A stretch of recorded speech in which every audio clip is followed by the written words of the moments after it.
Hi, I'm Dennis Tucker, the founder and creator of Tucker's Tennis Museum. In this video, Dennis Tucker shares his passion for the game and gives an insight into the extensive collection at Tucker's Tennis Museum in Launceston, Tasmania. Not only housing the most extensive collection of Australia's proud Davis Cup history, Tucker's Tennis Museum also includes exhibits dating back to the origins of the sport itself. My museum is divided into several sections: autographs, collectibles, books, rackets and objects.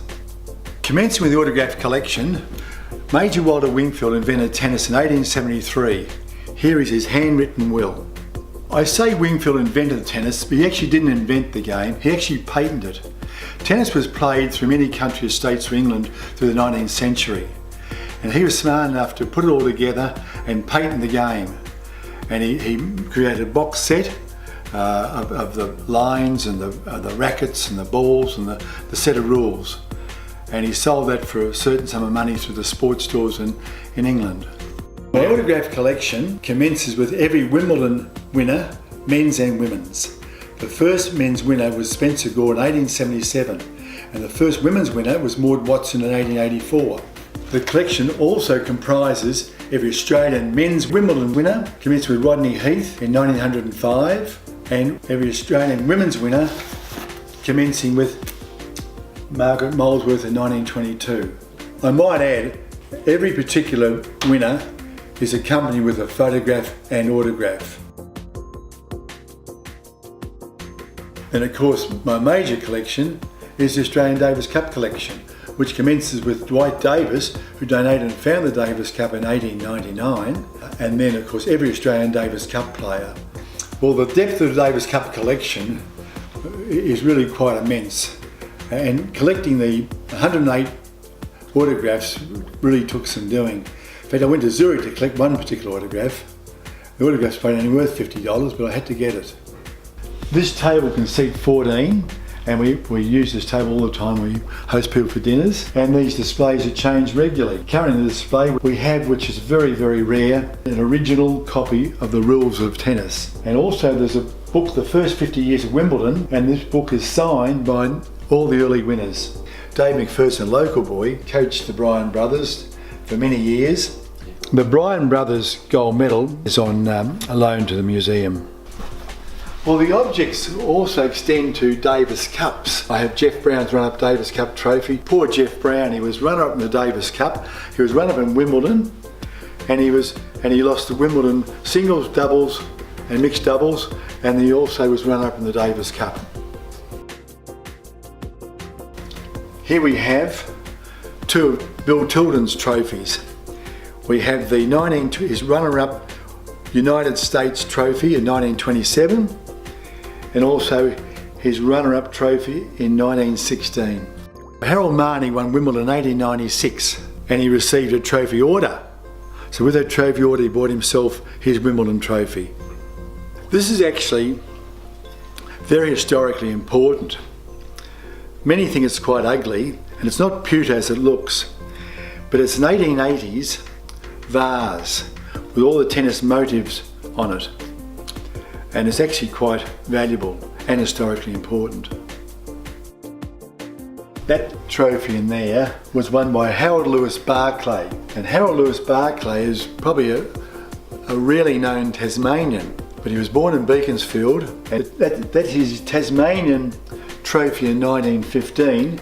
Then he went on to play at Wimbledon and actually reached the quarterfinals. Fred Perry's 1934 Australasian trophy. I say Australasian because the Australian champions are actually Australasian, as in Australia and New Zealand combined. That's quite cool too. That's a signed tennis ball, which was very rare. And among the autographs there is Daphne Ackhurst, but the trophy today is still called the Ackhurst Trophy.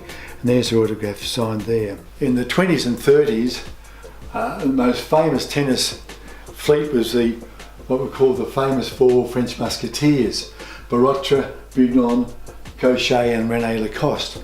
And they won every Grand Slam and Davis Cup between them for years. And they dominated tennis. There's over 700 books here, and as I said, they're all historically important. They cover the social demographics of tennis. They cover the coaching developments.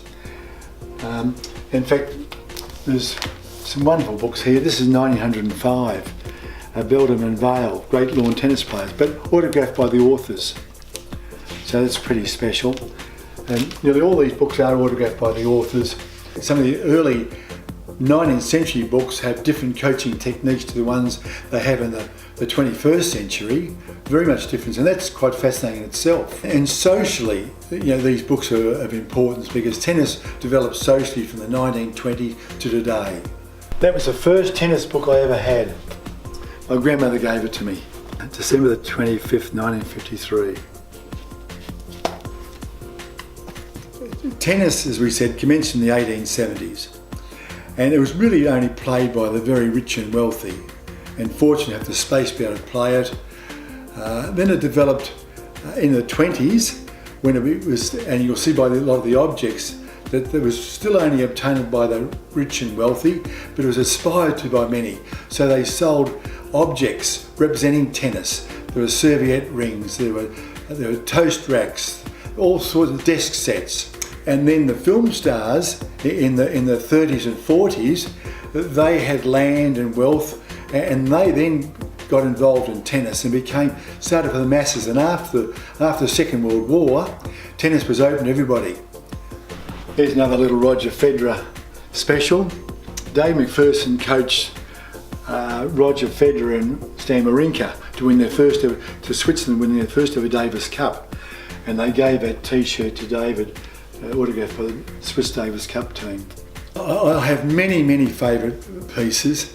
The 1896 French clock, some of the pottery and silverware, and I couldn't itemise any one particular piece. I love them all. Look, many of the people who've stayed here with us and been dinner guests have been Judy Dalton, who run up at Wimbledon, and with my friend Cedric Mason. Jenny Hode stays for 3 or 4 days. The wife of my all-time hero, Lou Hode. John Fitzgerald, Craig Tiley. Craig, of course, the CEO of Tennis Australia today. Johnny Fitzgerald was a Davis Cup coach. Jeff Pollard, who was the CEO of Tennis Australia and President of Tennis Australia. Dave McPherson, coached the Bryan brothers. And Neil Fraser, Wimbledon winner. Thanks for letting me show you around Tucker's Tennis Museum. It's been a lot of fun, and I hope you've enjoyed it. And let me say that people are welcome to come and visit us any time in Tasmania at the museum. Love to see you. Bring a bottle of wine, of course, and we can have a lot of fun. Get in touch with Tucker's Tennis Museum for more information, inquiries, group bookings and upcoming events.